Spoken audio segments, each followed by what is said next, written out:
Hey, this is Mr. Beckstrom, and I wanted to take a look at an exercise from section 2-2. This is similar to number 11, and it says determine the following statements, whether they're true or false, and give an explanation or a counterexample. And it looks like they give us 5 examples here. And the first one says the value of the limit as x approaches 8 for the function x squared minus 64 over x minus 8 does not exist. And it says choose the correct answer, but we want to see whether or not this function exists as x approaches 8. Now the first thing that we want to do is just plug in 8 for x and see what we get. Now we get x squared, which is 8 squared, which is 64 minus 64 over 8 minus 8. So we're going to get a 0 over 0. Now when we get a 0 over 0, it's called an indeterminate form. And that tells us usually that we need to keep going. Now if we get a non-zero over a 0, like let's say we get 3 over 0 or negative 2 over 0, that usually tells us that we need to stop and that limit does not exist. But if we get a 0 over a 0, that tells us that it's indeterminate, and usually we can factor something out, or we can do some other type of trick to find that limit. So I'm going to see if I can factor that. Now hopefully we notice at the top of this is a difference of squares. So that's what I'm going to do here. So I'm going to rewrite that function, the top of that. I'm going to write it as a difference of squares. So x plus 8, x plus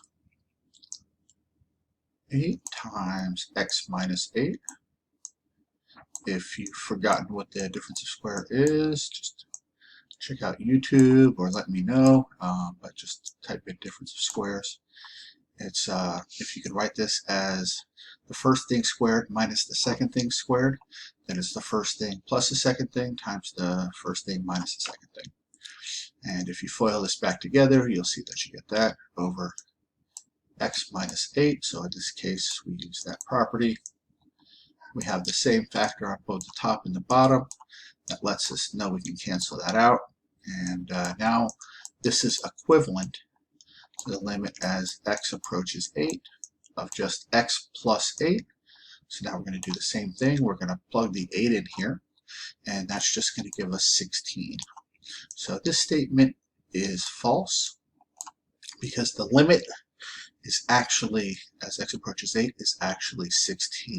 So this is called like a removable hole. So if we were to actually graph this in a graphing calculator, it would look just like the line of x plus 8 there. There's not a vertical asymptote at x equals 8. Now if we weren't able to remove this x minus 8 on the bottom, then there would be a vertical asymptote at x equals 8. All right, so false statement. The second one says the value of the limit of f of x as x approaches a is always found by computing f of a.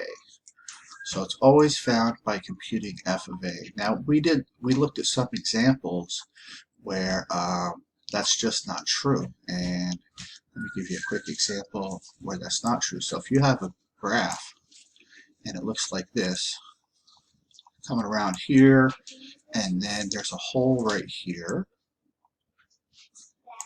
and then it continues around this way like this, and then the actual hole for that x value is down here, then the actual limit exists up at this y value. Let's say this is 3, but it's actually defined down here at, let me redo that, at negative 3.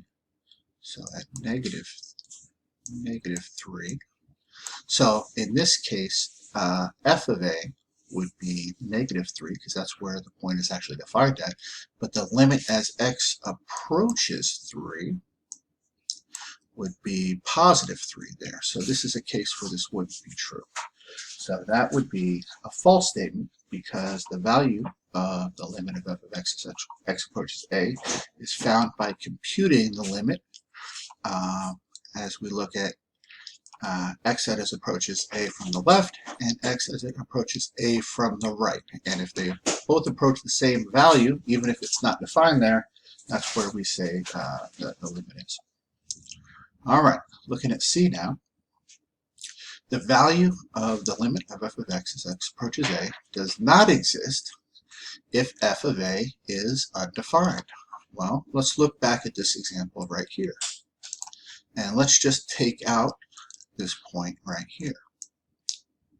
And let's say this was just how our graph looked. Now, even if at x equals 3 right here,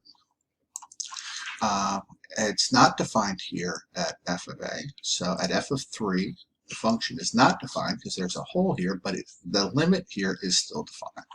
So this is a case where this is not true. So this statement is also false because the value of the limit of f of x as x approaches a may exist because it depends on the values of x when it's sufficiently close but not equal to a. So it only matters of the value of y when it gets really close, not when it's actually there.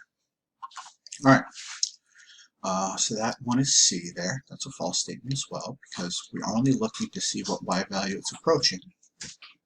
And if it's approaching the same y value from both the left and the right, then the limit does exist at that y value, even if it's not actually there when you get there. And then f of 3 is actually what point is actually there.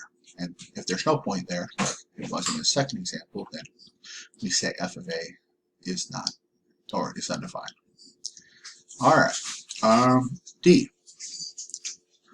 The limit of the square root of x is equal to 0 as x approaches 0.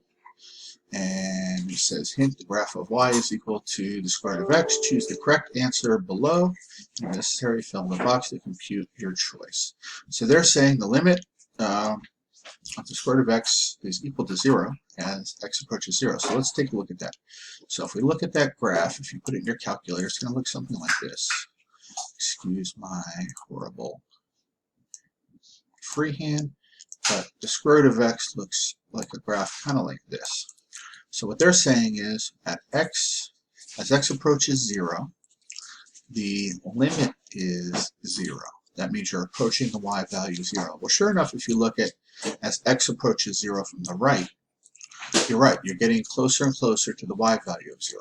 But look, we can't approach it from the left because there's no x values coming from the left, and it has to be the same for both the left and the right. So since there's nothing coming in from the left, this is going to be a false statement. So what we're going to say is the statement is false because the value of the limit of the square root of x as x approaches 0 from the left, which is the little minus sign to the upper right of the 0, does not exist if x is a real number. All right, so once again, false statement. So we would say does not exist. So it has to approach that y value, the same y value, from both sides of that point, at least locally, and in order for that limit to exist. And finally, the last one says the limit for the cotangent of x as x approaches pi over 2 is equal to 0.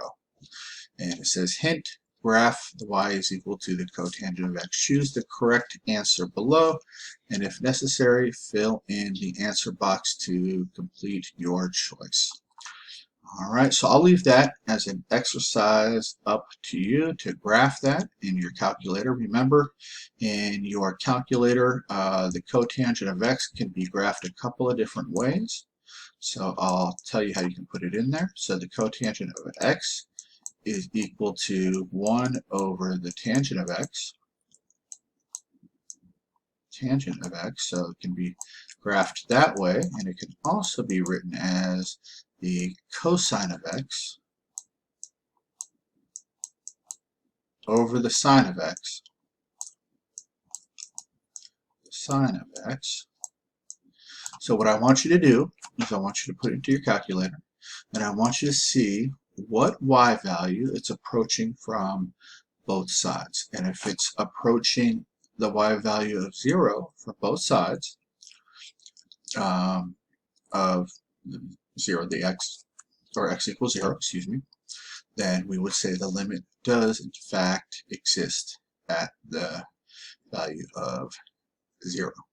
Excuse me, the x value of pi over 2. So if you take a look at the x value of pi over 2, and you look for both the left and the right, if it's approaching the y value of 0, kind of messed that up, then we do say the limit exists at 0. All right, and let me know how you do. And if you have any other questions, let me know. And I hope you have a good rest of your week. Thanks.